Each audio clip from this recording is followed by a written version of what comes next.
This is a tutorial on the famous Mom's Meatloaf recipe, and I hope you enjoy it. As you can see, we have some ingredients here. I tried to measure about the amount of ketchup that will be required. And for the meatloaf itself, you'll need about 1.5 cups or so of ketchup. That will go in the meatloaf mix. And then you'll need to reserve some ketchup and brown sugar, about 1/2 cup of each, for the topping. That might actually end up being a little more than what we need. If you don't want to measure your ketchup, you can buy a 1-pound bottle of ketchup and use pretty much the whole darn thing. So, to begin, you'll need to have all of your ingredients. You'll need about 2 pounds of premium ground beef. I bought 80% lean, 20% fat. If you buy the really lean ground beef, it will just be a little less greasy, and you might appreciate that. Also, you're going to need a couple of pieces of white bread, 1 egg, and 1/2 of a large onion or a whole regular medium-sized onion, and salt and pepper to taste. So, I'm going to begin by chopping the onion. The secret to not getting tears when you chop an onion is to make sure you store your onions in the refrigerator in the crisper.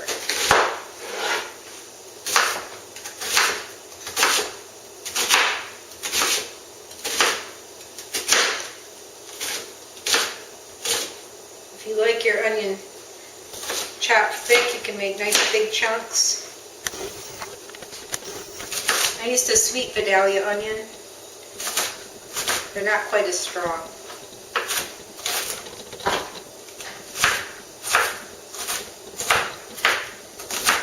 Just wrap that up nicely. So that was a really huge onion. So if you like less onion, use less.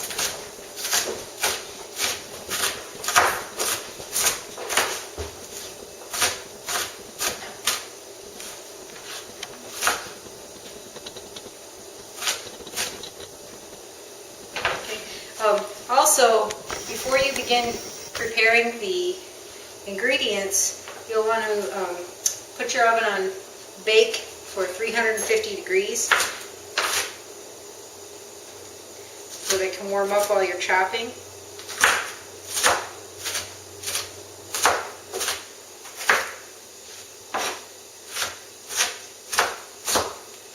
You see your pieces are going to come out about like that. This actually may be a little bit more than what we need. They only use about 3/4 of that.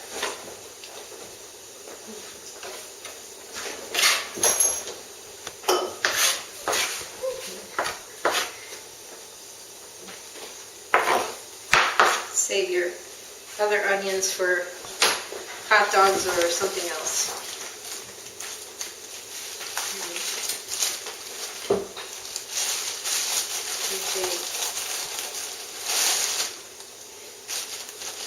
I bought the country sourdough Arnold bread.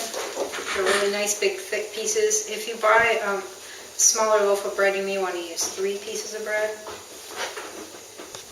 And you're just going to cut it into strips, lengthwise, with a nice sharp knife. And turn it to the side and cut them into cubes.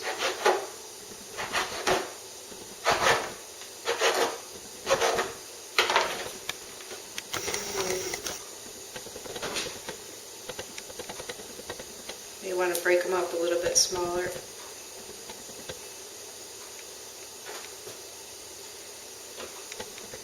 This is something that makes my meatloaf different from a lot of meatloaf recipes, because sometimes people use cracker crumbs or just the store-bought breadcrumbs in a bag.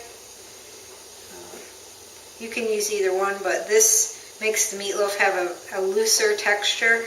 If you like it very dense so that you slice it and it doesn't fall apart, you would want to use cracker crumbs or breadcrumbs, the prepared breadcrumbs. I may add another slice of bread after I get my mixture together to see if it's the consistency that I like. And once I mix that together, I like to put a little salt and pepper right into that mixture. Stir it up. See how it looks like I have a little more onion than bread, so I may add another piece of bread to that.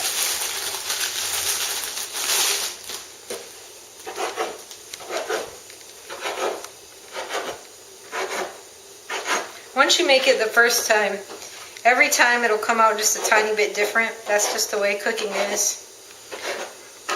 I never have a recipe come out exactly the same anytime. So I experiment a lot.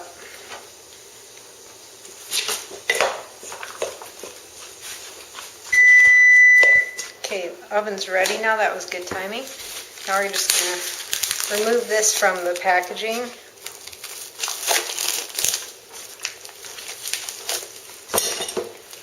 Place it in the bowl.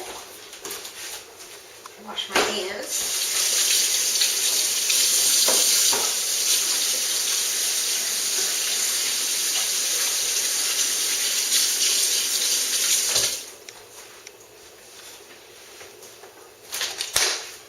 I'm going to take a nice long wooden spoon,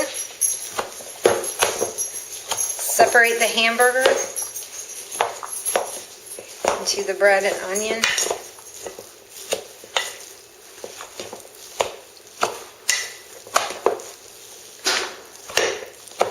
I'm going to mix that up a little bit. And then you can begin to add your ketchup.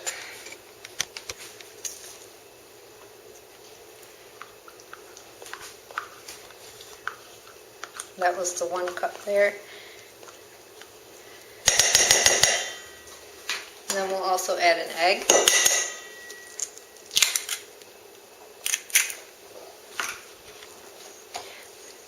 The way your grandma taught me to make this, she makes a different version, but when she initially taught me how to make meatloaf, she said, use your hands and get them all in there and mix all that in together, and I was so grossed out by that, but I always use a wooden spoon.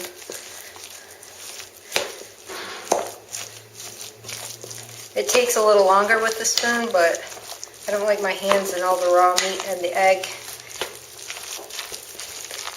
And see if you work with it, it starts to get a nice sticky consistency.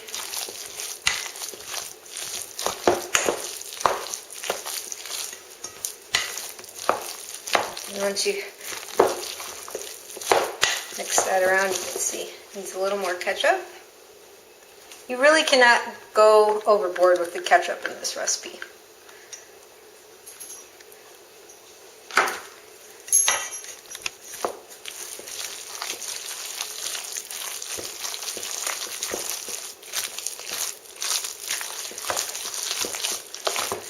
So I used 3 slices of white bread, half an onion, 1 egg, salt and pepper, 2 pounds of ground beef. And that is your basic meatloaf recipe.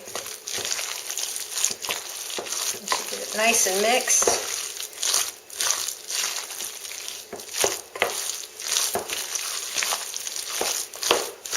I'm going to be able to put it in a loaf pan.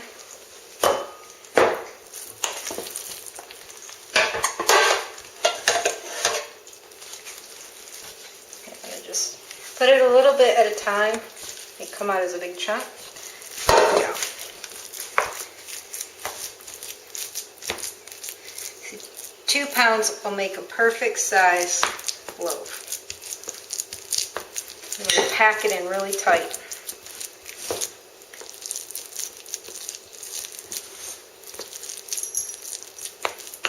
As this bakes in the oven, you're going to see a lot of grease come up to the side. And if you're not careful, and if it's really full, it may actually spill over the sides. So it would be a really good idea to line a pan with foil and put that underneath your meatloaf to protect it from any burning of grease in the bottom of your oven. Okay, now for the topping. Well, thank you, Elliot. Welcome. Put a half a cup. This may be a little much, but brown sugar. And we'll mix this all in together.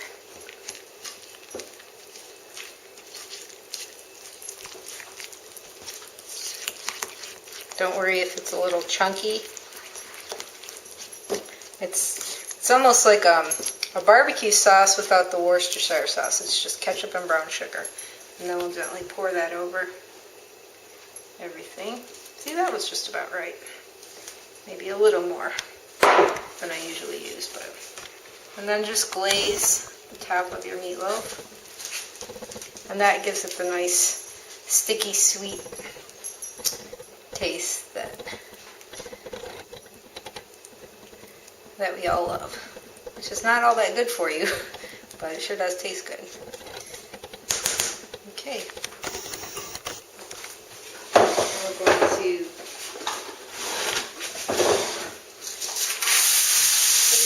tin foil on the bottom of the oven to protect it from drips. You want to check this periodically for grease. If you need to, you can pull it out and drain the grease, and I will demonstrate that during the cooking time. So, and I'm going to bake it at 350 for 1 hour.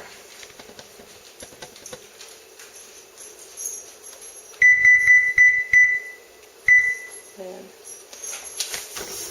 today we're also going to serve steamed potatoes and corn on the cob. And I have a steam pot. This actually makes the potatoes taste, I think, a little bit better than if you were to boil them. And the cooking time is much less. It's about 20 minutes to steam them in a steaming pot. I don't know if you have that, but otherwise you might want to just boil your potatoes. And that's basically how you make meatloaf. We'll come back and check when it's done. Hi, we're back again. It's been 40 minutes, and now we're going to take the meatloaf out of the oven and drain the grease and put it back in the oven for the rest of its time to cook. Very carefully, this is full of very hot grease.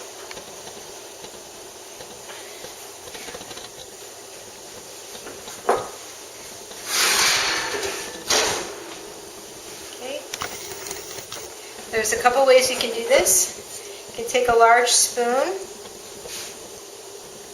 and drain it. It takes a little longer that way, and it also took off some of the topping. What I sometimes do is just very carefully lift it, drain the grease into a bowl.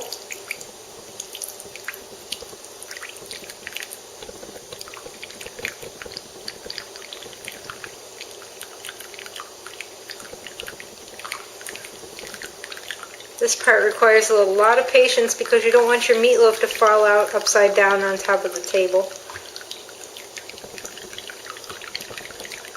We may have to do this 2 or 3 times before we serve the meatloaf, but it's worth it because then all that grease doesn't end up on your plate or in your heart.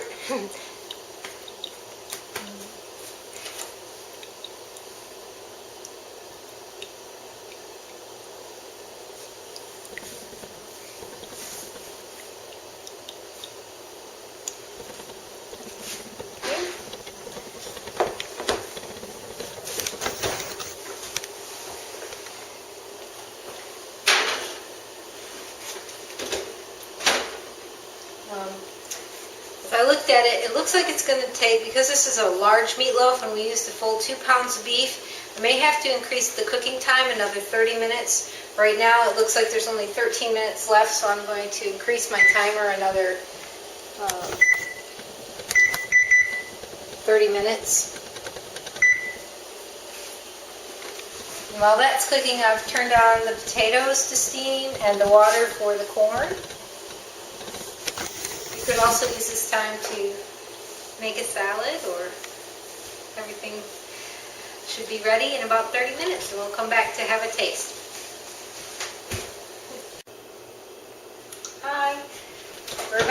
check it at 1 hour and 30 minutes. Carefully sliding it out.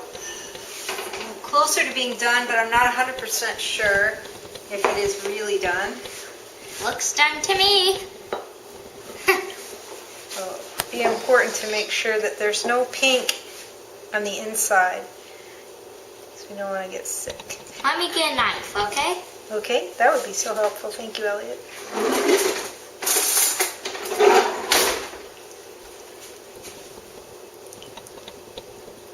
Should I get a fork?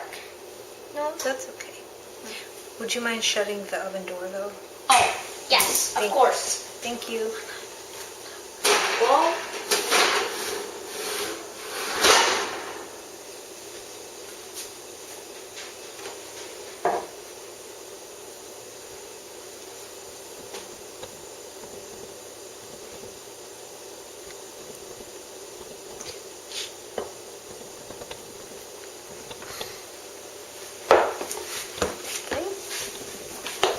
here's the knife.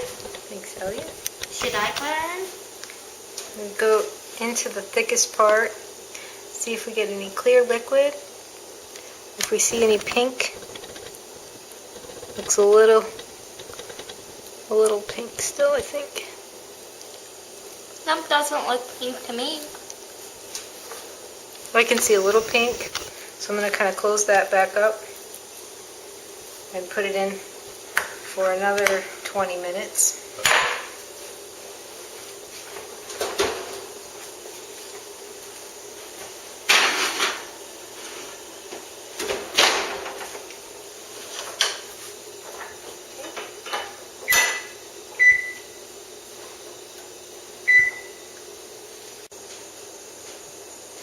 Hi, we're draining the grease from the meatloaf a third time just before serving. It looks like it's done. We have some caramelized bits around the edge of the pan. You can see how it's dark and how the meatloaf is darkened where I poked a hole in it in the center. It is fully cooked and safe to eat now. That looks yummy. Smells good too. Smells like a homemade meatloaf that'll, well, I expect it to be the best dinner ever. Thanks, Elliot.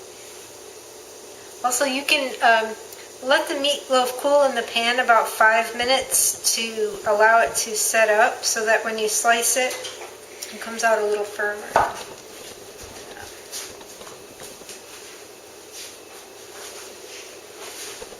Still draining.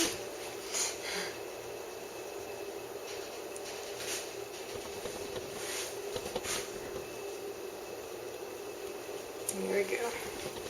I think that's about as good as I can get it this time. Let's see if we can.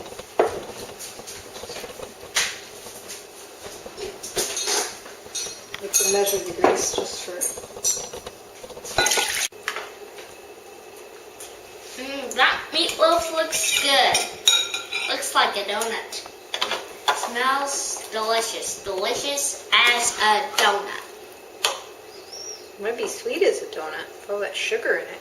Maybe, but one thing sure, I'll like this dinner tonight. Really?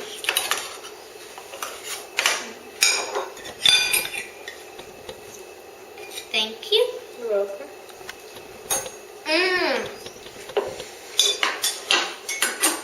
Plus 1,000. That was so good. Try it yourself. I'm not kidding. Cross my heart. Pinky promise. That was so good. Well, I hope you enjoy and I hope you try it. Call me to let me know how it turns out, Emily. I love you. Bye.